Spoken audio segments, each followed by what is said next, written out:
सुबह बखैर, सलाम। इस प्रोग्राम जागो लाहौर के साथ मैं हूं इस प्रोग्राम की मेजबान सिद्रा मुनीर। उम्मीद है कि आप सब लोग जहां कहीं भी होंगे बिल्कुल ठीक ठाक होंगे। नाज़रीन, सोशल मीडिया के प्लेटफॉर्म टिकटॉक पर पाबंदी तो लग गई है, लेकिन अवाम ने इस पाबंदी का तोड़ निकाल लिया है और प्रॉक्सी साइट्स वीपीएन के इस्तेमाल से टिकटॉक दोबारा से एक्टिव कर लिया गया है। अब मामला ये है कि एक शहरी की जानिब से हाई कोर्ट में प्रॉक्सी साइट्स पर भी पाबंदी के लिए दरख्वास्त दे दी गई है और अदालत से इस्तदा की गई है कि ये ऐप के जरिए गैर अखलाकी मवाद फैलाया जा रहा है, इसे बंद हो जाना चाहिए, वीपीएन से भी नहीं एक्टिव होना चाहिए। अब देखते हैं जी क्या होता है टिकटॉक और टिकटॉकर्स का मुस्तकबिल। जबकि दूसरी जानिब महंगाई का सुनामी है कि चढ़ता जा रहा है और आटा महंगे से महंगा तरीन होता जा रहा है। अशिया ज़रूरिया की बात करें तो कीमतों ने आवाम का दिमाग घुमा कर रख दिया है।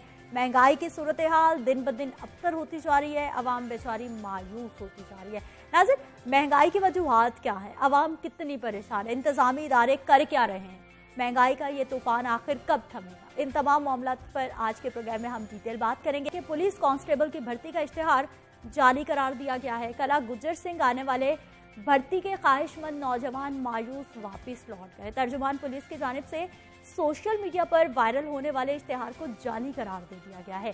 डिटेल्स क्या है, सरफराज खान रिपोर्ट में बता रहे हैं।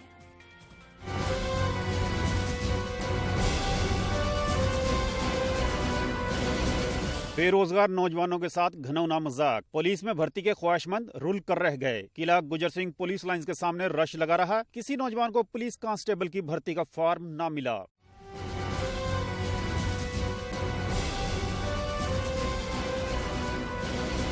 नौजवान और महकमा पुलिस के मुतजाद बयानात सामने आ गए। भर्ती के ख्वाहिशमंदों का कहना है कि ऑनलाइन इतला के मुताबिक आज फॉर्म लेने की तारीख बताई गई, ताहम सुबह से कतारों में खड़े हैं, फॉर्म नहीं दिए जा रहे। पुलिस का जो फॉर्म है देखा था वो उस वजह से आज इधर आए हैं, तो आगे से पता चला जी के फॉर्म नहीं मिले, ये 2 नंबर बता रहे हैं। उन्होंने ये मुझे फॉर्म दिया, ये बेशक आप जूम करके चेक कर सकते हैं, ठीक है। वो कह रहे हैं कि 10 बजे स्टार्ट करेंगे, ठीक है। कुछ लोग कह रहे हैं कि 28 तारीख को देंगे क्योंकि 26 तारीख लास्ट डेट है। दूसरी जानब तर्जमान पुलिस का कहना है कि भर्ती बारे सोशल मीडिया पर जाली इश्तिहार वायरल हुआ, फिलहाल ऐसी कोई भर्तियां नहीं की जा रही। कैमरामैन हाफिज अजीम के साथ सरफराज खान, लाहौर न्यूज।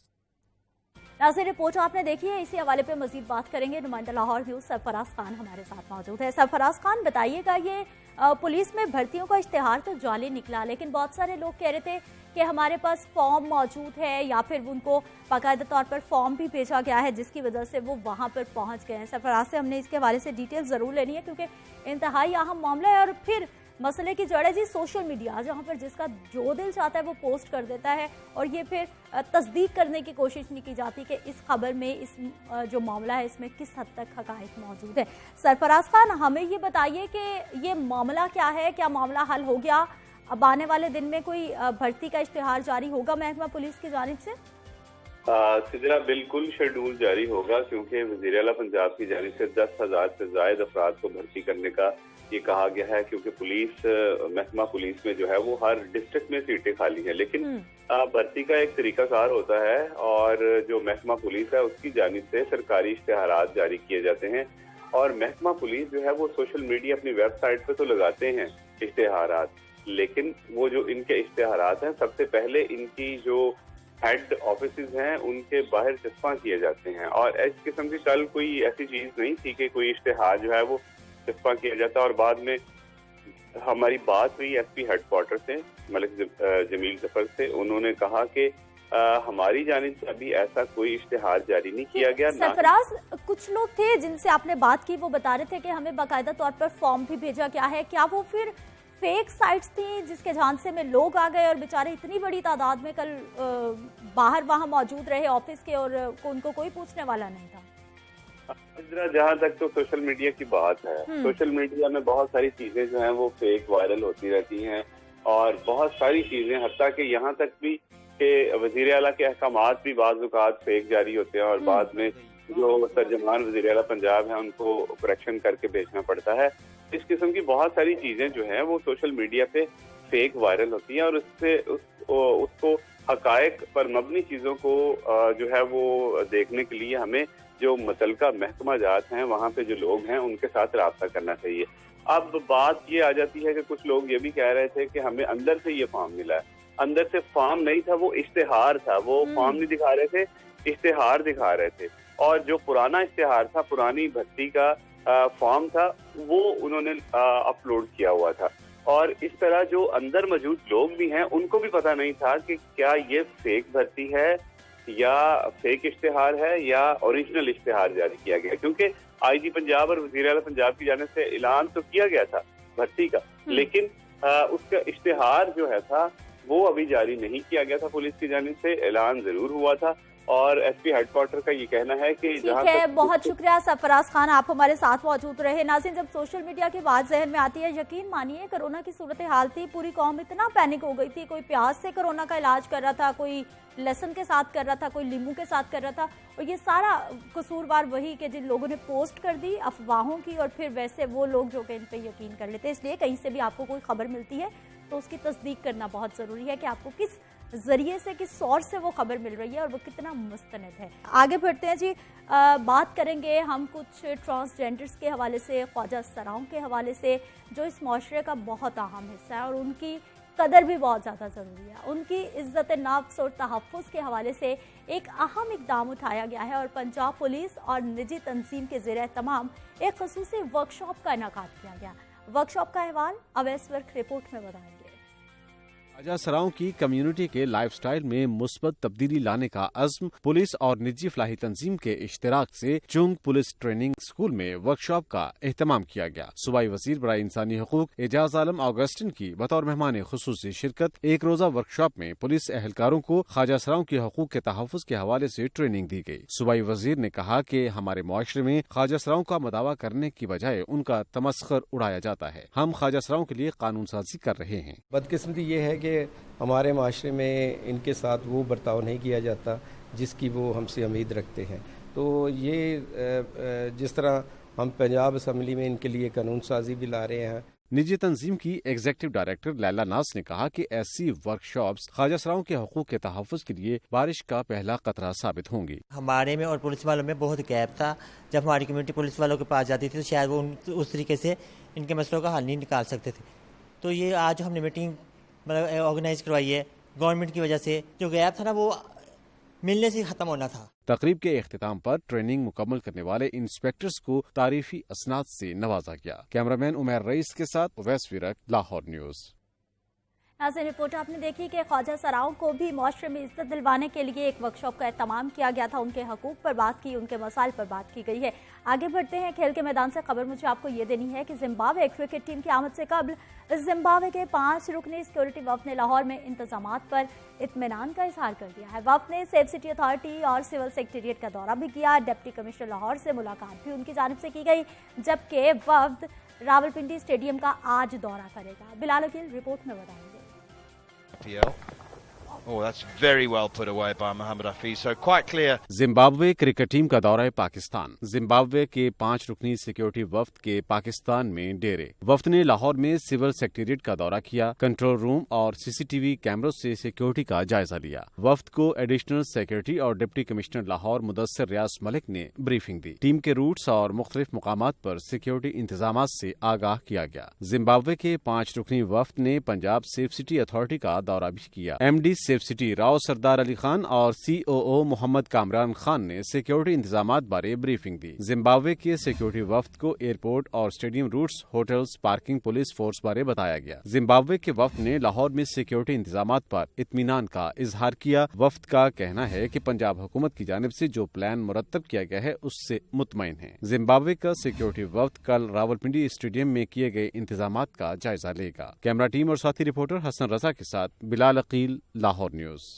नाज़रीन, रिपोर्ट आपने देखी है, इसके हवाले से मजीद भी बात होगी। अभी आपको बताएंगे, एक ब्रेक पे जाऊंगी, वापस आएंगे तो बात करेंगे महंगाई के तूफान के।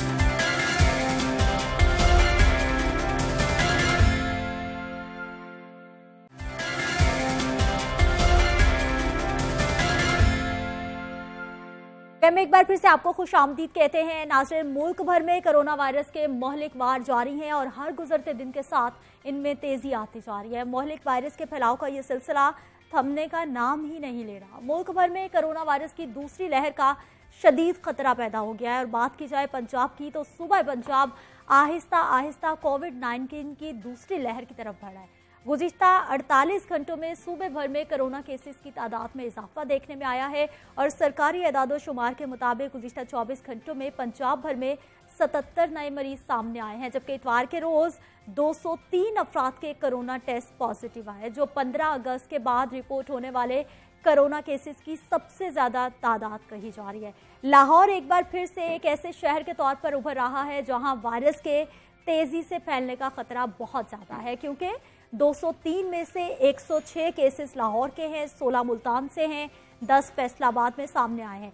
इतनी बड़ी तादाद में नए केसेस सामने आने के बाद माहिरीन सेहत ने खबरदार किया है कि आने वाले हफ्तों में केसेस की तादाद मजीद बढ़ सकती है, क्योंकि सरकारी दफातर, तालीमी इदारे, मार्केट, साख्ती मकामात और शॉपिंग मॉल्स में कोरोना SOPs की बदतरीन खिलाफ वर्जियाँ की जा रही हैं। और इसी खदशे के बायस पंजाब हुकूमत ने सूबे के 36 अजला में 856 मकामात पर माइक्रो स्मार्ट लॉकडाउन लगाया, जबकि 7295 अफराद को उनके घरों में ही करंतना किया गया। लॉकडाउन की ये तजवीज़ कोविड-19 की 1235 केसेस के मुस्बत आने के बाद की गई थी। बढ़ते हुए केसेस के पेश नज़र लाहौर में 520 और रावलपिंडी में 166 मरीजों में से 177 केसेस मुस्बत आए हैं। इसके अलावा अगर बात की जाए ऐसे इलाकों की जहां पर 2 या 2 से ज़्यादा केसेस मुस्बत रिपोर्ट होते हैं, तो वहां पर स्मार्ट लॉकडाउन की तरफ भी गवर्नमेंट जा सकती है और वायरस की तेज़ी से फैलने पर मुकम्मल लॉकडाउन का ऑप्शन भी मौजूद है। महकमा सेहत की जानिब से भेजी जाने वाली तजावीज़ के मुताबिक शहर की किसी गली में अगर 2 से ज़्यादा केसेस तस्दीक होने पर वहां स्मार्ट लॉकडाउन लगाया जाएगा और अगर 10 से ज़्यादा केसेस की तस्दीक हुई तो मुकम्मल लॉकडाउन किया जा सकेगा, जिस तरह माजी में वबा के अरूज पर होने पर किया गया था। अगर मजमूई सूरत हाल की बात की जाए तो गुज़िश्ता 6 हफ्तों में पहली मरतबा कोरोना वायरस के मुस्बत केसेस की शरह 2% से बढ़ गई है। इसके साथ पाकिस्तान आइंदा 6 माह के अरसे में वैक्सीन हासिल करने के हवाले से भी पूरी उम्मीद नजर आ रहा है। इस वक्त आलमी सतह पर 15 वैक्सीन ट्रायल्स के तीसरे मरहले में हैं, जिनमें से 11 स्पाइक प्रोटीन को हदफ बनाती हैं। इसी हवाले पे आज हमने बात करनी है। एक्सपर्ट्स हमारे साथ मौजूद हैं जी। डॉक्टर असद असलम साहब हैं, CEO हैं आप न्यू अस्पताल के। इस प्रोग्राम में आपको खुश आमदीद कहते हैं।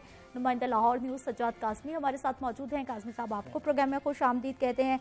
डॉक्टर अशरफ निज़ामी साहब हमारे साथ मौजूद हैं, सदर हैं आप पाकिस्तान मेडिकल एसोसिएशन के। सर आपको भी प्रोग्राम में खुश आमदीद कहते हैं। Thank you very. डॉक्टर साहब आप शुरू से ये सारी सूरत हाल देख रहे हैं, अभी हमें ये बताइए कि हमारे अस्पतालों की क्या सूरत हाल है, कितने क्रिटिकल पेशेंट्स हैं, रूटीन में कितने केसेस रिपोर्ट हो रहे हैं? जी बिस्मिल्लाहिर्रहमानिर्रहीम। देखें लाहौर में 31 हॉस्पिटल को हम मॉनिटर कर रहे हैं जी, जिनमें 19 प्राइवेट सेक्टर में और 12 पब्लिक सेक्टर में। और इस वक्त लाहौर में 48 पेशेंट दाखिल हैं जो क्रिटिकल हैं और उनमें 18 जो हैं वो कोरोना पॉजिटिव हैं, बाकी सस्पेक्टेड हैं। ठीक। लेकिन सस्पेक्टेड भी उनमें से तकरीबन 40-50% वो पॉजिटिव पा जाते हैं। जहाँ तक वेकेंट बेड का ताल्लुक है, अल्हम्दुलिल्लाह इस वक्त बेड तो 99% खाली पड़े हैं, लेकिन जो लोगों का एटीट्यूड जा रहा है और जिस हिसाब से SOPs को धज्जियाँ उड़ाई जा रही हैं, आप देखें कोई ना मास्क पहना जा रहा है, ना सोशल डिस्टेंसिंग तो दूर की बात, ना हैंड सैनिटाइज़र भी दूर की बात। मास्क किसी पर पहन लें तो उसी से कुछ बचत हो जाएगी, लेकिन किसी किस्म की कोई ऑब्जर्वेशन नहीं हो रही SOPs की। तो हमें बहुत ख़तरा है कि एक तो सर्दी आ रही है, टेम्परेचर कम हो रहा है। देखें पहले पूरे नॉर्थ अमेरिका, पूरे यूरोपियन कंट्रीज़ में जब हमने पीक देखी वहाँ पर उस टेम्परेचर बहुत कम था और हम पहली दफ़ा इस पैंडेमिक में लो टेम्परेचर की तरफ बढ़ रहे हैं अक्टूबर, नवंबर, दिसंबर में। और हमें डर है कि लो टेम्परेचर को अगर कंबाइन कर दें नॉन ऑब्जर्वेंस ऑफ SOPs तो खुदा ना खाता हमें कोई एक बड़ी शदीद और क्रिटिकल किस्म की सेकंड वेव देखने पड़ा। डॉक्टर साहब हमें ये बताइए सर, वजूहात एक तो हम ये खिलाफ वर्जियों की बात करते हैं, लेकिन खिलाफ वर्जियाँ तो उस वक्त थी जब हमारे केसेस डाउन चले गए थे, हमने इतना ज़्यादा ख़तरा, उस वक्त भी यही रवैये थे। तो डॉक्टर साहब अब इतना शिद्दत से ख़तरा हम जो बता रहे हैं, इसकी क्या वजूहात है मज़ीद? Thank you very much. देखें आपने बिल्कुल दुरुस्त कहा कि हमारे अवामी रवैये, कौमी रवैये, और मेरे दोस्त असद साहब ने भी जो फरमाया कि लोग SOPs के ऊपर नहीं अमल कर रहे, और आप इस चीज़ की शाहिद हैं कि हम डे 1 से एज पाकिस्तान मेडिकल एसोसिएशन, और मैं ज़ाती तौर पे इसकी मतलब एडवोकेसी के अंदर रहा हूँ कि जब हम पॉलिसी बनाते हैं तो हमें अपने नॉर्मल रवैयों को देखना होगा कि रवैये कैसे हैं और उसके मुताबिक ताकि पॉलिसी बनाई जाए। अब होता क्या है कि एक बड़ा रवाज निकल गया कट एंड पेस्ट करने के लिए, और अमेरिका बहादुर या बरतानिया बहादुर, वहाँ से बैठ के हम रेगुलेट चीज़ों को करते हैं और वही लोग आते हैं और जो वहाँ पे चला उसी चीज़ को बनाने की खातिर, बताने की खातिर यहाँ समझा जाता है कि चीज़ें कि ठीक और ऐसी हो जाएंगी। वेर एज हम समझते हैं, और मैं ज़ाती तौर पे इसका कायल हूँ कि जब तक हम यहाँ पे अपने मुआशरती जो चीज़ें हैं उनको काउंट डाउन करके नहीं चीज़ों के साथ चीज़ें बनाते तो उस वक्त तक अमल नहीं होगा। Very rightly bin said bye you कि यहाँ तो वैसे ही हैं, डे वन से वैसे मसाइल आ रहे हैं और वही चीज़ें वही रवैये हैं। मीन बाई कि वायरस का जो लोड था और जो म्यूटेशन हुई, वायरस ने एक अपना साइकिल लिया कि एक जगह पे बढ़ना है, बढ़ने के बाद उसने कम होना है और फिर उसके साथ चीज़ों ने आगे आ जाए। दूसरी चीज़ मैं आपसे शेयर करूंगा कि हमारा अल्हम्दुलिल्लाह मैं समझता हूं कि एज ऑर्गेनाइजेशन इसमें कंट्रीब्यूशन है कि जब हुकूमत रिलक्टेंट थी फॉर लॉकडाउन और बहुत से आपके इसी जगह के ऊपर बैठे हुए ताजर हजरात जो थे और बाकी जो कम्युनिटी जो कि बिजनेस के साथ रिलेटेड थे, हमें बुरा भला कह रही थी सामने बिठा के कि आप लोगों को ज़िंदगी का नहीं पता, मईशत का नहीं पता, और गवर्नमेंट भी गालबन यही जो टेक ले रही थी कि मईशत वेरी इंपॉर्टेंट और उसके साथ हमें सेहत और उसके लिए करना होगा, पैरेलल रखना होगा। उसमें भी अल्हम्दुलिल्लाह हमने समझते हैं कि ये जो किरदार अदा किया गया और उस वक्त जो लॉकडाउन किए गए उसी के वजह से ये हुआ कि आज पाकिस्तान उन ममालिक में से है जहाँ पे कदरे कम हुआ। लेकिन असद साहब बैठे हैं and he will second me on this, मेरी इस बात को कि जब हम किसी भी स्टडी करते हैं किसी डिजीज़ को, किसी वबा को, तो पर मिलियन देखते हैं। अगर पर मिलियन देखे पाकिस्तान तो बहुत ज़्यादा फ़र्क नहीं। मास वाई ये स्पेन के, इटली के और ब्रिटेन के अंदर जो है वहाँ पे रेशो ज़्यादा बढ़ी हुई है एंड इट वाज कैलकुलेटेड कि ये जो कोविड-19 है इसके साथ 2 to 3% डेथ टोल और डेथ रेट ऐसे करके आएगा। और पाकिस्तान भी फॉर्चुनेटली या जो भी हम समझ रहे, मेरा तो मानना ये है कि एक मौत भी हमारे लिए बहुत बड़ा सदमा, एक फैमिली जहाँ से जाती है, we have to be concerned about it. और सेकंड वेव के लिए जो आपने तस्करा किया है कि सेकंड वेव हमारे रवैये, मुआशरती रवैये, इंसानी रवैये, सोसाइटी के रवैये, सेकंड वेव की खातिर मैं समझता हूँ कि पाकिस्तान से पहली वेव गई नहीं थी। कोई एक दिन ऐसा नहीं आया कि हमारे साथ नए केसेस बिल्कुल ना डॉक्टर साहब आए। आप बिल्कुल ठीक कह रहे हैं कि कोई एक भी दिन हमने नहीं देखा कि केसेस रिपोर्ट ना हुए हों या फिर चंद दिन बीच में ऐसे आए कि जब हमने कोई मौत का नहीं सुना। काज़मी साहब, लोगों के रवैये, मास्क कोई नहीं पहन रहा, भूल गए, लोग तो कह रहे हैं जी कोरोना है ही कोई नहीं, कोई उनको समझाता है तो उल्टा गालियाँ सुनने पर मजबूर हो जाता है। हमारे जो बाजार है वहाँ पर तो एसओपीज नहीं अमल दरामद हो रहा, लेकिन जो हमारे सरकारी दफातर हैं, जो हमारी सरकार के अस्पताल हैं, वहाँ पर भी कोई सुनने को तैयार नहीं है। वहाँ पर भी उनको कोई नहीं कहता कि आप मास्क पहनें। इधर ये तो हम बार बार इनका रवैये पे डिस्कस करते रहे हैं कि अगर एसओपीज पे, अभी डॉक्टर अशरफ निज़ामी साहब ने 2 रोज़ कबल प्रेस कॉन्फ्रेंस की तो उन्होंने कहा कि स्कूलों में एसओपीज पे इम्प्लीमेंट नहीं हो रहा और ये बड़ी वजह बन रहे हैं कोरोना फैलाने में, क्योंकि बच्चे घरों में जाते हैं और हर घर का बच्चा स्कूल जाता है। बिल्कुल ऐसा ही है। ये मौजूदा सूरत हाल में यही हम बार बार कहेंगे कि किसी भी चीज़ को, स्कूल को बंद करना, कारोबार को बंद करना वाकई अक्लमंदी नहीं है, लेकिन एसओपीज पे अमल दरामद करना अक्लमंदी है। अगर आप इस पे अमल दरामद नहीं करते तो फिर आपका हक बनता है कि आप हर चीज़ को बंद कर दें और अपनी जान बचाएं। और सेकंड, जो पैंडेमिक आ रहा है पाकिस्तान के अंदर, उससे हमें बचना चाहिए। और उससे सबसे बड़ा, बार बार कहेंगे, ये गवर्नमेंट को भी पता है, महकमा सेहत को भी पता है, एडवाइजरी ग्रुप के मेंबर बैठे हैं इनको भी पता है, पीएमए के सदर लाहौर के बैठे हैं उनको भी पता है कि कहीं भी एसओपीज पे अमल दरामद नहीं हो रहा। ऐसे बड़े स्कूल, बड़े अदारे, बड़े शाहराहों पर जो 2-4 इम्प्लीमेंट कर लेते हैं एसओपीज के अंदर, इसका मतलब ये नहीं वहाँ पे जाके हमारे मिनिस्टर या कोई ऐसे लोग, सियासतदान या कोई ब्यूरोक्रेट जाके तस्वीर उतार लें, विजिट हो रहा है, मिनिस्टर तो हो जाता है थोड़ी देर के लिए, मिनिस्टर एजुकेशन चले जाएं कि स्कूलों में जा रहे हैं जी, देखें जी चेकअप हुआ, कुछ भी नहीं है। वैसे ही है जैसे अब देखिए ना, एक डोर टूटी नहीं थी कोरोना की, जैसे पहले कहा डॉक्टर साहब ने कि ये चल रहा अभी था, पहली वेव ही डोर हम तोड़ने में नाकाम रहे हैं। अगर हम डोर तोड़ते तो फिर हम कह सकते थे कि दूसरी वेव आ रही है। डॉक्टर साहब हमें ये बताइए, जिस तरह से ये अब एसओपीज के खिलाफ वर्जियों पे सारा मुद्दा आ रहा है कि खिलाफ वर्जियां हो रही हैं, केसेस बढ़े हैं, डॉक्टर साहब आप कोरोना एक्सपर्ट एडवाइजरी ग्रुप के बड़े अहम मेंबर भी हैं, ग्रुप क्या एडवाइस कर रहा है? कोई मॉनिटरिंग नहीं हो रही? शुरू में हमने देखा कि कहीं कोई थोड़ा बहुत क्रैकडाउन हो जाता था, कुछ ना कुछ चल रहा था कि फिर भी लोग मास्क पहन रहे थे। अब तो बिल्कुल आज़ादी मिल गई लोगों को, कोई भी नहीं पूछने वाला। देखिए, ग्रुप की मीटिंग हर मंगल को होती है, आज भी है, और ग्रुप जो स्टैटिस्टिक्स हैं वो प्रेजेंट की जाती हैं पूरे हफ्ते की, और उसके मुताबिक वो फिर अपनी सजेशन देते हैं हुकूमत को। डॉक्टर साहब, हमें ये बताइए, जैसे कि हम पहले बात कर रहे थे, अब इम्प्लीमेंटेशन कराना SOPs पर कितना इम्पोर्टेंट है? क्या होना चाहिए? सख्ती होनी चाहिए, नहीं होनी चाहिए? देखें, गाइडलाइन हर तरह की, स्कूल्स की, रेस्टोरेंट्स की, एयरपोर्ट की, वो बाकायदा नोटिफाई हुई है। अब इन पर इम्प्लीमेंटेशन कराना बेसिकली जो फर्ज बनता है जो हेड ऑफ द इंस्टीट्यूशन है, जो हेड ऑफ सेंटर ऑर्गेनाइजेशन है, क्योंकि हर तरह के स्कूलों में क्या होना है, कॉलेजेस में क्या होना है, यूनिवर्सिटीज़ में क्या होना है, रेस्टोरेंट में क्या होना है।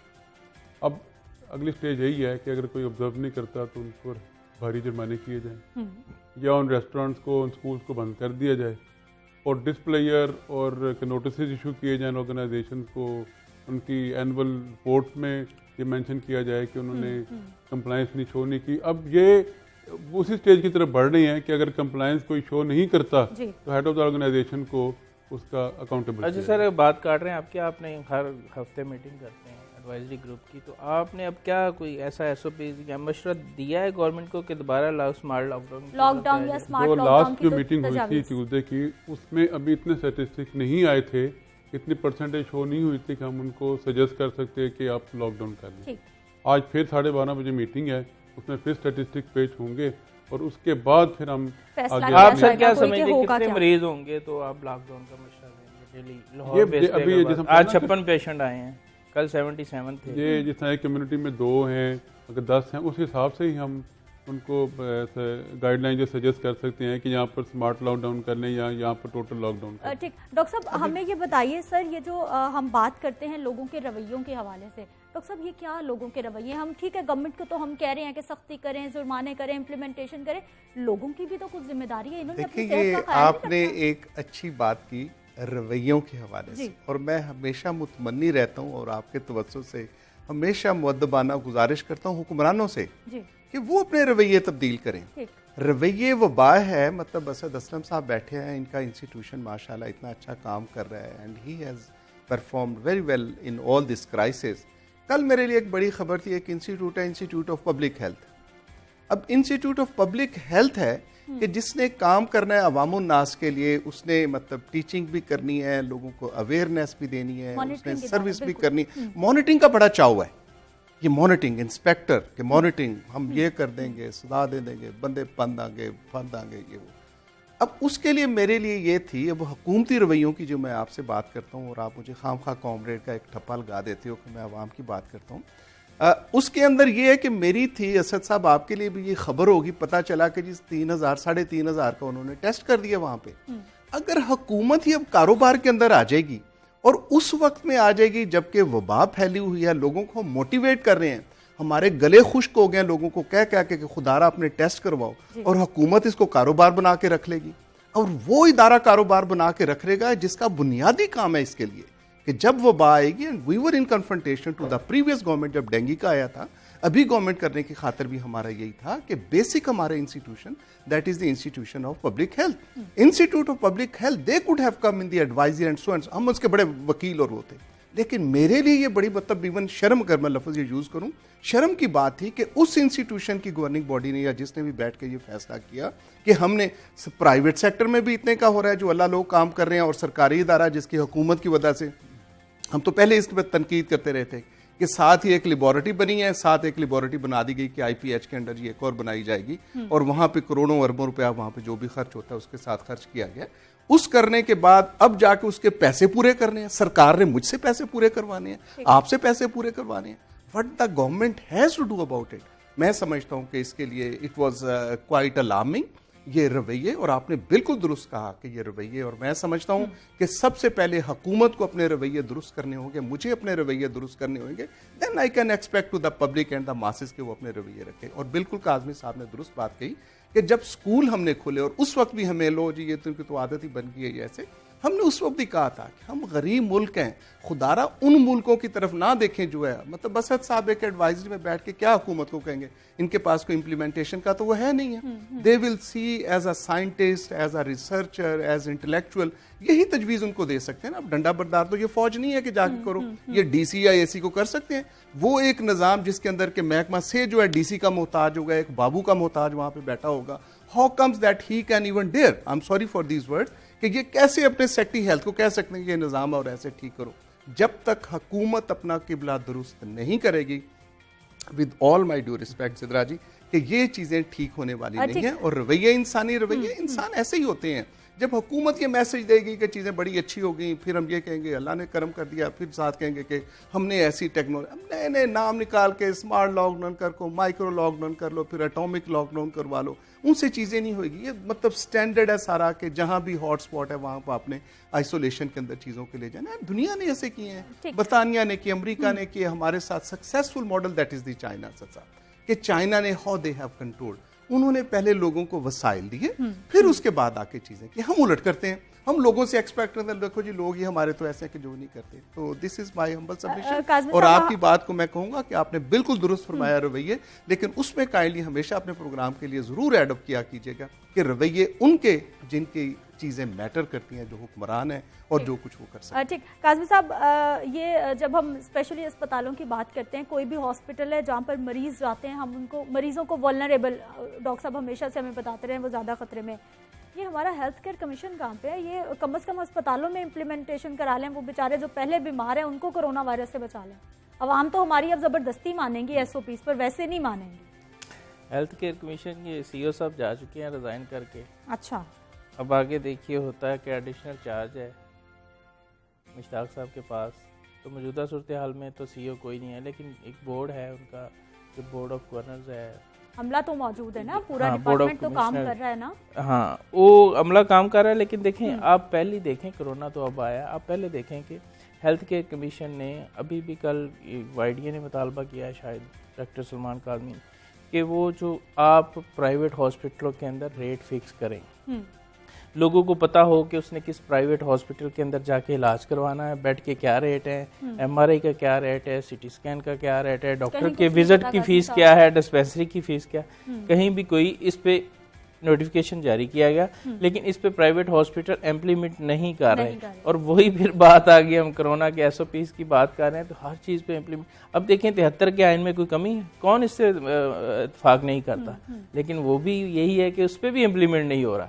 जब 73 के आइन पे इम्प्लीमेंट होगा तो फिर गवर्नमेंट भी ठीक चलेगी, फिर महकमा सेहत भी ठीक चलेगा, फिर हम बातें भी अच्छी डॉक्टर साहब अब हमें ये बताइए कि अब टेस्टिंग कितनी की जा रही है? कोई रैंडम टेस्टिंग भी की जा रही है, स्मार्ट सैम्पलिंग भी की जा रही है, स्कूलों में, यूनिवर्सिटीज में, तालीमी इदारों में क्या सूरत हाल रिपोर्ट हो रही है? जी, जहाँ तक टेस्टिंग का, कल पूरे पाकिस्तान में 33,000 टेस्ट हुए पूरे पाकिस्तान में।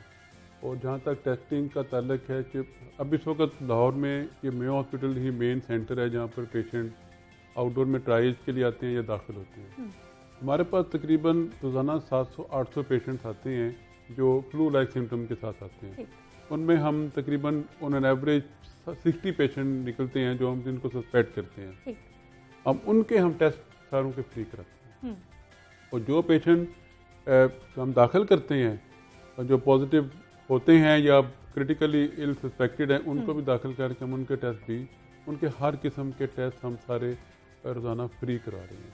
ना सिर्फ ये टेस्ट फ्री करा रहे हैं कोविड पॉजिटिव PCR के, बल्कि जो एडमिटेड पेशेंट के जो बाकी टेस्ट हैं, डी डाइमर, CRP, LDH वगैरह, वो भी 100% free of cost her patient का पहले भी करते थे, अब भी कर रहे हैं। हमें सफिशेंट बजट उन्होंने प्रोवाइड किया हुआ है हुकूमत ने। हमें किसी पेशेंट को कोई भी ना चार्ज करते, पहले भी नहीं करते थे, अब भी नहीं कर रहे, तो सारे टेस्ट फ्री ऑफ कॉस्ट कर रहे हैं। ठीक, डॉक्टर साहब अब तैयारी क्या की जा रही है? महकमा सेहत या फिर क्या कोरोना एक्सपर्ट एडवाइजरी ग्रुप क्या बता क्या रहा है आने वाले वक्त में? अल्लाह ना करे कि अब फिर से केसेस रिपोर्ट ज़्यादा होते हैं, तो उस हवाले से जो पहले से इकदाम किए गए हैं वही चलेंगे या फिर कुछ मजीद प्लानिंग की? देखें, 480 bed with oxygen blood supply और 75 वेंटिलेटर डेडिकेटेड फॉर कोविड, ये तो मेयो हॉस्पिटल में बिल्कुल तैयार है। ठीक। इसके अलावा 300 बेड का ऑक्सीजन बेड जिसमें हाई डिपेंडेंसी यूनिट, वो हमने एक्सपो सेंटर में भी तैयार करके बिल्कुल तैयार है। ठीक। तो तकरीबन 1000 पेशेंट के तो हमारे पास बिल्कुल तैयार है। अगर खुदा ना खाता ऐसी कोई बात होती है तो बाकी अस्पताल जिनको अब बाकी बीमारियों के लिए खोल दिया, हम फिर उनको फिर बंद कर देंगे। बहुत शुक्रिया डॉक्टर साहब प्रोग्राम में शामिल होने के लिए। काज़मी साहब आपका बहुत शुक्रिया, डॉक्टर साहब आपका भी बहुत शुक्रिया प्रोग्राम में शामिल होने के लिए। नाज़रीन यहाँ पर वक्त है एक शॉर्ट ब्रेक का, हमारे साथ रहिए।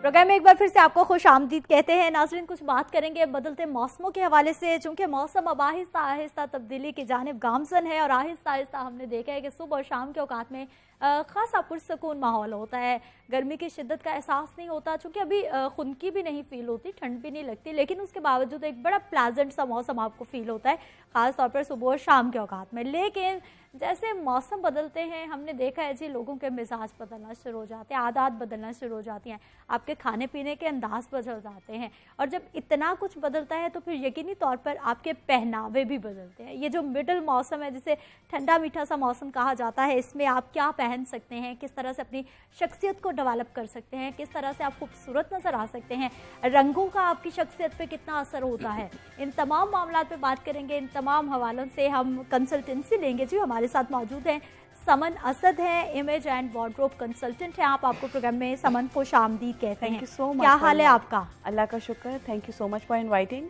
जब भी लाहौर न्यूज़ में आती हूँ तो मेरा बड़ा ज़बरदस्त टाइम गुजरता है आप लोगों के साथ। क्वेश्चंस इतने क्रिएटिव होते हैं ना कि लोगों को काफ़ी अच्छी नॉलेज मिलती है। अच्छा समन, सबसे पहले तो हमें ये बताइए कि आप अपने वार्डरोब के लिए इन बदलते मौसमों में क्या कर रही हैं? क्योंकि जी मैं तो शिफॉन लवर हूँ। हाँ। उसकी एक बेसिक रीज़न ये कि बॉडी टाइप होती है आपकी, और आपको अपनी बॉडी टाइप के अकॉर्डिंगली थोड़ा सा कपड़ा का जो टेक्सचर है वो कैरी करना होता है। तो मेरी कोशिश ये है कि मैं शिफॉन्स और जॉर्जेट्स जो है ना वो लाइन अप कर लूँ अपनी। तो मैंने अभी अपना जो वो फैब्रिक है वही सिलेक्ट किया। आजकल के दिनों में पहनने के लिए चिकन मुझे बहुत पसंद है, बहुत सोबर है, डिफरेंट कलर्स में। गर्मी में तो बहुत गर्मी लगती है, बहुत ज्यादा चिकन नहीं पहन सकते आप, बहुत ज्यादा गर्मी में। तो मेरी कोशिश ये है कि ज़्यादा चिकन के ऊपर फोकस करूँ। लिनन एक फैब्रिक है बड़ा ज़बरदस्त, अडोबी लॉन है जो कि लिनन के करीब करीब होता है उसका टेक्सचर। और फिर अगेन जो लोग सिल्क पहनना चाहते हैं उनके लिए बड़ा अच्छा। फिर मजे की बात ये है समन के, अभी पहले होता था कि 2-3 कपड़े होते थे बस, वो ही लेने होते थे। अब तो मार्केट में जाएं आप दुकानदारों की सुन के हैरान रह जाते हैं कि वो कैसे कैसे आपको नाम और कैसे नए नाम जो है वो सामने आ रहे दिखा रहे होते हैं। और फैब्रिक में वाकई बहुत ज़्यादा फ़र्क पाया जाता है। बेसिकली जो टेक्सटाइल के लोग हैं वो ज़्यादा जानते हैं कितने यान का फ़र्क होता है, क्या होता है। We don't know about this. हमें सिर्फ टेक्सचर का पता है कि टेक्सचर क्या है, फैब्रिक क्या है, और जो टेक्सचर है वो तो बहुत मैटर करता है, ख़ास तौर पे आपकी फिजिक किस टाइप की है उस सूरत में। अच्छा समझ, फिर आसानी कितनी हो गई है? पहले हम देखते थे कि वो एक खास किस्म की, अगर या प्योर है हमारे पास या फिर सिंथेटिक है। हाँ। अभी तो आपके पास इतने ऑप्शंस मौजूद है, इतने ऑप्शंस मौजूद है, और बहुत नॉर्मल कॉस्ट में, इकोनॉमिकल है। हाँ। बिल्कुल। अच्छा, ये बहुत अच्छा उन लोगों के लिए जो इकोनॉमिकल रेट्स में आप जाके एक लोकल मार्केट से चीज़ परचेज करते हैं, ख़ास तौर पे उन लोगों के लिए जो प्रोफेशनल हैं। हाँ। क्योंकि आप एक चीज़ कोई ब्रांडेड अगर ले आते हैं तो उसके बरक्स अगर आप खुद लोकल मार्केट में जा रहे होते हैं तो आपको उतने ही पैसों में 2-3 आपके ड्रेसेस बन जाते हैं। तो हम जैसे लोग जिन्होंने डेली बेसिस पे ऑफिस जाना होता है उनको वैरायटी चाहिए। तो मैं हमेशा सजेस्ट करती हूँ कि आप जो है ना ब्रांड को भी फॉलो करें, कोई अच्छे फैब्रिक उधर से भी लें, लेकिन कुछ आप जो है ना स्मार्ट परचेज भी करें। हाँ। अच्छा, रंगों का शख्सियत पे कितना असर होता है? मैं कहती हूँ शख्सियत पे भी बहुत ज़्यादा फ़र्क है, मिजाज पे भी है। अच्छा, सबसे अच्छी बात है कि सिर्फ आपके अपने मिजाज पे नहीं है, दूसरों आपसे मिलने वालों के मिजाज में भी। हाँ। आप जब लोगों से मिलते हैं तो लोग आपको देख रहे होते हैं, जैसे ही आपकी लाइवली शख्सियत आती तो आपको एक बड़ा अच्छा कॉम्प्लीमेंट मिलता है। हाँ। आज बड़े फ्रेश लग रहे हो, तो मुझे लगता है कि ये बड़ी एक अच्छा कॉम्प्लीमेंट है, बजाय कि कोई आपको ये कहे कि आज आपके कपड़े अच्छे लग रहे हैं। कपड़े अच्छे लग रहे हैं का मतलब ये है कि उसको आपके कपड़े अच्छे लगे, आप शायद इतने अच्छे नहीं लगे, या आपका रंग उसमें खिलकर बाहर नहीं आया। मुझे लगता है सिलेक्शन वो है कपड़ों की जिसको आप अडॉप्ट करते हैं तो आपकी शख्सियत ओवरऑल खूबसूरत लगना शुरू हो जाए। अच्छा, मुझे अब ये बताइए, अब हम कलर्स की बात कर रहे हैं, जो डार्कर कलर्स हैं वो स्मार्ट लोग पहनेंगे तो कैसे लगेंगे, थोड़े बल्कि लोग पहनेंगे तो कैसे लगेंगे? देखो, बहुत बड़ी साइंस है। ये जो डार्क कलर्स है ना, इनका सिर्फ आपकी फिजिक में मोटापे और पतले से कोई वो नहीं है, कनेक्शन नहीं है। इसमें आपकी हाइट से भी है, खाली विड्थ से, बॉडी विड्थ से नहीं है, हाइट से भी है। आप कितने टॉल हैं, आप कितने शॉर्ट हैं। अच्छा, अब आपने स्मार्ट प्ले कैसे करना है, क्या आपने थोड़ा सा टेक्सचर्स के साथ प्ले करना है। If you are in shorter side, तो अगर आप डार्क कलर्स पहन रहे हैं तो आप देख लें कि उसमें कुछ सेल्फ प्रिंट होना चाहिए, स्ट्राइप्स होनी चाहिए, जिससे एलोंगेट लोग आप टॉल लगना शुरू हो जाए। हाँ। ये छोटी सी थोड़ी सी साइज है, लाइनिंग के हवाले से समन ने हमें लास्ट टाइम भी बताया था कि जो लाइनिंग है स्ट्रेट वाली की तरफ, हॉरिजॉन्टल की तरफ नहीं जाना। उससे फिर क्या होगा, ब्रॉड तो लगेंगे लेकिन शॉर्ट लगना शुरू हो जाएंगे। ये इसकी साइंस है। तो डार्कर कलर्स जो हैं, जो बहुत हेल्दी लोग हैं उनके लिए बहुत अच्छे हैं, क्योंकि वो जैसे ही डार्क कलर्स की तरफ जाते हैं ना, तो वो थोड़ा सा स्लिम की एक लुक जो है वो क्रिएट हो जाती है। तो मुझे लगता है कि ये बहुत फोकस करना चाहिए कलर सिलेक्शन। अच्छा, कलर्स इस जो अभी सीजन चेंज हो रहा है, कुछ हल्का बड़ा खूबसूरत सा मौसम आने वाला है, इसमें कौन से कलर्स फैशन में रहने वाले हैं? देखो, लाइट पेस्टल या डार्क? नहीं, ये जो आने वाला सीजन है ना आपका, क्योंकि अब ये शादियों का भी सीजन है, इसमें आप देखोगे कि 3-4 कलर्स तो जो वलीमा के लिए हमने ट्रेडिशनल सिलेक्ट कर लिए में, पिस्ताशियो ग्रीन है, टी पिंक है, फॉन कलर है, ये ग्रीन कलर तो वलीमास के लिए ठीक है ना, सेट है। क्योंकि बारात पे ब्राइड ने इतना हैवी और इतना डार्क कलर पहन लिया होता है, रेड मरून्स में जा चुकी होती है कि वलीमे पे सटल होना बहुत जरूरी है। तो ये मैं कहूंगी कि भले मिक्सचर है दोनों का, लेकिन अगर कैजुअल पहनने की बात करें तो प्रोफेशनल्स के लिए तो डार्कर कलर्स। अब देखो, आगे सर्दियां आ रही हैं, तो सर्दियों में भी आप अगर इस सीजन में कोई कपड़े बना रहे हो, आपको पता है पाकिस्तान में इतनी सर्दी तो पड़ती नहीं, जो मेरे बचपन में पड़ती थी, हा करते थे और मुंह से वो धुआं सा निकलता, हम एंजॉय करते थे। वो वाली सर्दी अब नहीं पड़ती। तो अब कोशिश करें कि ये शिफॉन्स, जॉर्जेट्स इसकी तरफ आए, और गेंजा का बड़ा भी ट्रेंड हो गया है। अगर फैंसी ड्रेसेस नहीं आप कर रहे, आप कैजुअल कर रहे हैं, या आप फॉर्मल अपने ऑफिस जाने के लिए डेली रूटीन का कर रहे हैं, तो मैं कहूँगी खाली कफ पे भी अगर और गेंजा लगाएं तो एक फॉर्मल लुक आ जाती है। बिल्कुल ठीक है, थोड़ा सा स्मार्ट आपने उसमें प्ले करना है, तो you will B decorated with something very creative. लेकिन अब समन, आसानी, जैसा कि मैं फैब्रिक के हवाले से बात करी थी, आसानी इतनी होगी है, लेसेस ने, बटन्स ने, एक्सेसरीज ने कमाल कर दिया है कि आप जिस फैब्रिक लिया ले जा के रखा, बाकी सेंस तो आपको होनी चाहिए कि किस तरह की जगह पे आप जा रहे हो, और क्या आया वहां पर आप बिल्कुल एक आउट ऑफ द बॉक्स होकर तो नहीं डेकोरेट होकर जा रहे। कहीं आपने कोई पहाड़ी ना बन जाए ना, कर लिया। एग्जैक्टली, डिस्ट्रैक्शन ना हो ना किसी को। तो ये चीज जो है ना, ये बहुत ज्यादा हमारी जो चीजें इन्होंने आसान कर दी मार्केट ने। अच्छा समन, हम ड्रेसेस की तो बात कर रहे हैं, लेकिन उसके ऊपर आपकी शक्ल, आपके बाल, आपका हेयर कलर भी जो है वो बहुत ग्रूमिंग जरूरी है। जरूरी नहीं कि कपड़े आपने अच्छे पहन लिए और फिर वो रफ सा जूड़ा किया और now you will be ready to go for office. Full package होना चाहिए। फुल पैकेज होना चाहिए भाई। आपको हम कौन सा कह रहे हैं कि डेली बेसिस पे अपने बालों को देखो, एक चीज मैं बताऊं, मैं यहाँ पे ना बहुत ज्यादा प्रमोट करूंगी ऑर्गेनिक चीज़ों को। ठीक है, आप जितना ऑर्गेनिक अपने ऊपर यूज़ करेंगे, खाएंगे, लगाएंगे, उतना ही आपको जो आर्टिफिशियल प्रोडक्ट्स है उसकी तरफ जाने की कम जरूरत पड़ेगी। जरूरत पड़ेगी जरूर, क्योंकि aesthetic sense matters a lot. आप लड़की हैं, आपको लगना चाहिए आप लड़की हैं, आपने हल्की सी बेस लगानी है, लिपस्टिक करनी है, लेकिन देखें ना बहुत ज्यादा लेयर्स हम कब अप्लाई करते हैं? जब हमारी स्किन पे स्कार्स होते हैं, जब हमारी स्किन तो रफ हो जाती है ना। चलो लेकिन मुझे लगता है कि आपको डे एंड नाइट केयर जरूर करनी चाहिए अपनी स्किन की, अपनी हेयर की। डेली बेसिस पे अपने आप को वॉश करें, नहाएं। ये ना कहें कि मैं सर्दी आए मैं एक दिन के बाद नहाऊंगा। लिटरली मैंने ऐसे लोग देखे 2-2, 3-3 दिन बाद नहा रहे होते हैं। तो मेरा ख्याल है कि पाकीज़गी निस्फ ईमान तो है, लेकिन आपकी खूबसूरती कहते हैं ना उभर के बाहर आती है। अच्छा समन, देखने वालों को ये भी बताएं कि हम जब खूबसूरती की बात कर रहे हैं, खुद को अच्छा दिखने की बात कर रहे हैं, स्किन को नीट रखें, इसका ये मकसद नहीं है कि आपने कोई बहुत महंगे क्लिंजर्स खरीदने हैं। नहीं भाई नहीं, ऑर्गेनिक देखो ठीक है, ऑर्गेनिक चीजें आती थोड़ी बहुत एक्सपेंसिव हैं, लेकिन ये कि वो बहुत देर तक आपके साथ चलती हैं। थोड़ी सी मिकदार लेकर आपने अपने ऊपर अप्लाई की। और ये क्लिंजर की जो आप बात कर रहे हो, क्लिंजर भी आपने, उसकी भी एक अमाउंट होती है। ये नहीं कि आपने बहुत ज्यादा अमाउंट डाल ली, अब उसको लगे में क्लिंज करने। सारा मसाज का काम होता है, आपके फिंगर्स का काम होता है। आपने थोड़ी सी अमाउंट ली, उसको अप्लाई किया, उसी से क्लिंज करें आप अपने आप को। ये मत देखें कि आपने अमाउंट ज्यादा लेनी। समन, इस पे हम मजीद भी बात करते हैं। खासतौर पर आज समन से हमने कुछ टिप्स भी लेंगे, बल्कि इनसे कुछ टोटके भी पूछ लेंगे। एक दो मैं भी बता दूंगी जो मैं इस्तेमाल करती हूँ, लेकिन आपको इसके लिए ब्रेक का इंतजार करना होगा। वापस आते हैं एक ब्रेक के बाद।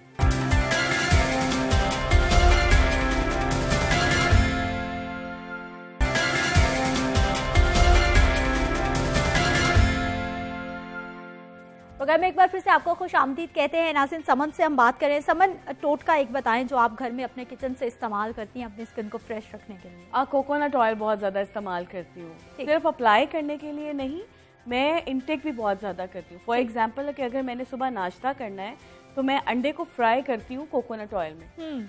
जस्ट आपने टीस्पून डाला और आपने उसमें आपने फ्राई किया और वो आपने खा लिया।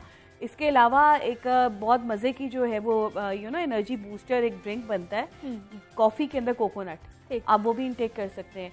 और यकीन करें कि कोकोनट एक ऐसी चीज़ है जिसमें और किसी चीज़ को डालने की ज़रूरत नहीं। पूरे सर पे, बालों पे, बॉडी पे आप उसका अच्छा सा मसाज करें। ख़ास तौर पे जब आप वेट रिड्यूस कर रहे हैं ना, आप एक्सरसाइज बहुत ज़्यादा कर रहे हैं, तो उस वक्त ना आपको मसाज की बहुत ज़रूरत होती है अपनी बॉडी को टोन करने के लिए। तो उस वक्त ये मेरा बड़ा पर्सनल एक्सपीरियंस रहा है। जब मैं वेट लॉस कर रही थी और मैं अभी कर भी रही हूँ, तो मेरी कोशिश होती है कि मैं बॉडी मसाज जो है ना वो उसका करूँ। उसका एक फ़ायदा क्या है, थकावट तो उतरती है, लेकिन आपके बॉडी के जितने स्कार्स, जितने निशानात, कोई जो आपके नेचुरल भी होते हैं, वो भी बड़े मध्यम हो जाते हैं। सर्दी का मौसम है और इस मौसम में तो वैसे हमने देखा है कि जो स्किन है वो ड्राई होना शुरू हो जाती है, जिसकी वजह से बहुत सारे लोग परेशान रहते हैं। कोकोनट ऑयल आप इस्तेमाल करें, लेकिन साथ में जो मैं टोटका इस्तेमाल करती हूँ, आज आपको वो भी बता देती हूँ मैं कि मैं अक्सर मलाई इस्तेमाल करती हूँ। जब भी मेरी स्किन मेकअप की वजह से बहुत ज़्यादा डल हो जाती है, मैं मलाई में एक ड्रॉप शहद का इस्तेमाल करती हूँ और उसके बाद रात को आप लगा के सो जाए, 2-3 दिन के बाद आपको अपनी स्किन बिल्कुल साफ सुथरी और फ्रेश फील होना शुरू हो जाएगी। बहुत शुक्रिया समन प्रोग्राम में शामिल होने के लिए और हमें इतनी अच्छी अच्छी बातें बताने के लिए। नाज़रीन, प्रोग्राम का वक्त इख्तिताम को पहुंच रहा है, लेकिन उससे पहले एक बहुत इंपॉर्टेंट बात वो ये है कि सुरों के बादशाह और फ़न कवाली को पूरी दुनिया में मुतारिफ करवाने वाले अजीम कवाल उस्ताद नुसरत फ़तेह अली खान का आज 72वां यौम पैदाइश मनाया जा रहा है। मौसीकी की दुनिया के अजीम नाम उस्ताद नुसरत फ़तेह अली खान की आवाज़ सरहदों की कैद बिल्कुल नहीं थी, बल्कि उनकी आवाज़ आज़ाद थी। 13 अक्टूबर 1948 को वो फैसलाबाद में पैदा हुए थे और इस फनकार ने बैनुल-अक़वामी सतह पर अपनी सलाहियतों का खूब लोहा मनवाया। टाइम मैगजीन्स की जानिब से 2006 में एशियन हीरोज़ की फहरिस्त में उनका नाम शामिल किया गया था और बतौर कव्वाल अपने करियर के आगाज़ में इस फनकार को कई इंटरनेशनल एजाज़ात से भी नवाजा गया था। उनके वालिद का नाम फ़तेह खान था, वो खुद भी नामवर गुलकार, साजिंदे और कवाल ही थे। नुसरत फ़तेह अली खान की जब हम बात करते हैं तो उनकी कवालियों के 25 एल्बम रिलीज़ हुए, जिनकी शोहरत ने उन्हें Guinness book of world record में जगह दिलवाई थी। और इब्तदा में हक, अली अली और दम मस्त कलंदर वो कलाम थे जिन्होंने उन्हें शनाख्त अता की। उनके मकबूल नगमों में अखियाँ उदीक दियाँ, यार ना विछड़े, मेरा पिया घर आया और मेरी ज़िंदगी समेत मुतादिद शामिल है। उस्ताद नुसरत फ़तेह अली खान की जब भी हम बात करते हैं तो उनकी एक हम्द है, वही खुदा है। उसके बाद हमारे बहुत सारे सिंगर्स ने उसे पढ़ा, लेकिन जो उस्ताद नुसरत फ़तेह अली खान की आवाज़ में बात है, क्या ही बात है, उसको बहुत पजीराई मिली। जबकि एक मिली नगमा मेरा इनाम पाकिस्तान, मेरी पहचान पाकिस्तान और मकबूजा कश्मीर के अवाम के लिए जो उन्होंने गाया गीत जाने कब होंगे कम इस दुनिया के गम, आज भी दिलों पे ये तमाम चीज़ें नक्श हैं। उस्ताद नुसरत फ़तेह अली खान को हिंदुस्तान में भी बेइंतहा मकबूलियत हासिल हुई और उनको बहुत पसीराई मिली, जहां उन्होंने जावेद अख्तर, लता मंगेशकर, आशा भोसले और बड़े बड़े नामों के साथ काम किया, बड़े बड़े नामों के साथ उन्होंने गाया भी और खूब नाम कमाया। नाज़रीन, मुझे आपने इजाज़त देनी है, इंशाल्लाह कल सुबह मुलाकात होगी। अपना ख्याल रखिएगा, इंशाल्लाह कल मिलते हैं। अल्लाह की दुआ।